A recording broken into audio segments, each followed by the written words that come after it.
Good afternoon. Postal workers in Swindon are taking 24-hour strike action today. It's because of a disagreement over the Royal Mail's modernisation programme. Staff at the Dorking Mail Centre handle posts for Swindon, North Wiltshire and also Oxfordshire, since Oxford's sorting office was closed down earlier this year. The strike started at 4 o'clock this morning. A soldier accused of desertion has returned to normal duties with his regiment at Dalton Barracks in Abingdon. In July, Corporal Joe Glendon from the Royal Logistics Corps gave a letter to the Prime Minister calling for troops to be withdrawn from Afghanistan.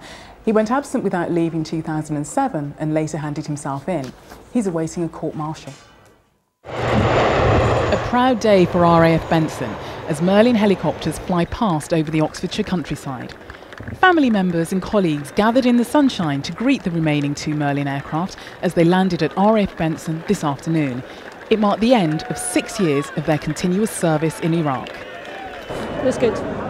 Although the weather's not been particularly good this summer, has it? So. No, it was some good weather. It's been a little bit longer than we expected them to take to get back, so anticipation was building up for quite a while, but yeah, really glad they're back now, very much. Safe and sound. That's why we're making a significant investment in extra protection, extra capability and extra power. The issue of helicopters has been controversial in the past few weeks, and this was a topic that the Secretary of State was keen to address. This is about the most capable helicopter we've got from a protection point of view, and we've spent another £45 million up-armouring it before we move it into Afghanistan. There are no problems from a safety point of view. Nothing can ever be totally safe, but the Merlin is a very capable, very well protected helicopter. But the Merlins won't be home for long, and work is already underway to equip them for their next challenge. My job here is to ensure that the aircrew and the aircraft are properly prepared so they can do the full range of combat missions in Afghanistan. And certainly the guys are very much looking forward to the challenge of operating in Afghanistan. The crews will undergo 4 months of intensive training in the deserts of California, alongside the US Marine Corps. They'll be learning how to fly in high altitudes and in extreme heat. This Merlin came back from Iraq only 4 days ago. Another fleet of Merlins is currently being modified and will be ready for action in Afghanistan by the end of the year. Nicola Beckford, BBC Oxford News.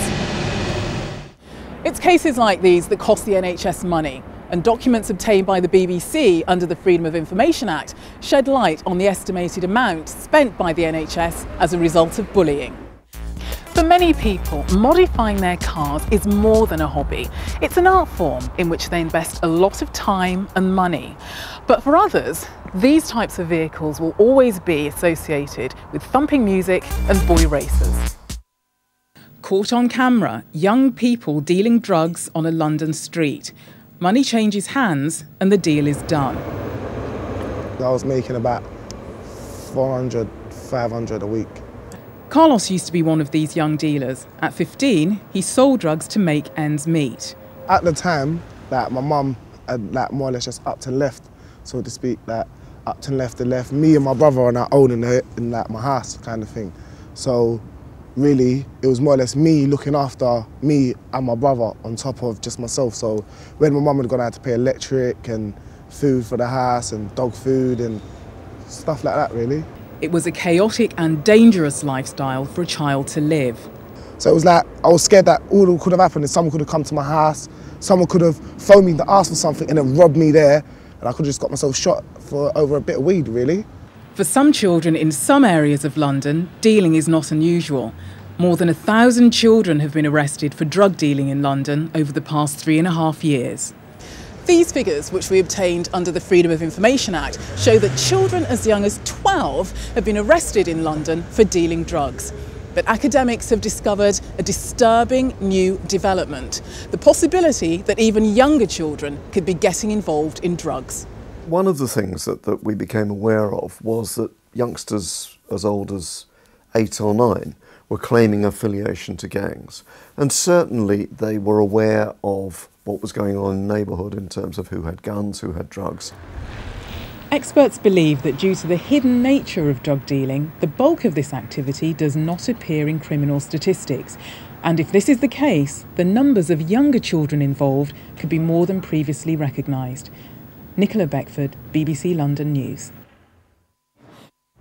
The Driving Standards Agency says it's trialling CCTV to help provide a safe environment for its staff. But the Examiners Union told us that not enough is being done. No. So, understandably, then the union not happy. What do they want to see done about it? Well, the union says that this problem could easily be avoided if results were simply sent in the post. And of course, examiners then wouldn't be placed in the difficult position of having to tell candidates that they've failed. They're also looking for more prosecutions.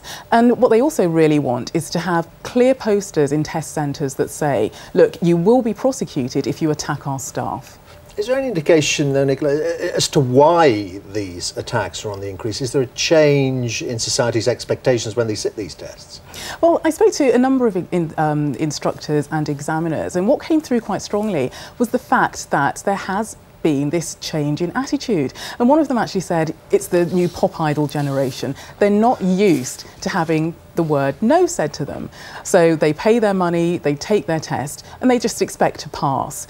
And, you know, in their opinion, they are great drivers. And it's almost as if the examiner's opinion is completely irrelevant, and they've got no problem in actually saying, well, you know, I'm a great driver, I don't care what you think. Well, maybe that idea of sending the result in the post, apparently they do it in France, don't they? They've done it, and with great success. That's right. Either that or send Simon Cowell in. Possibly.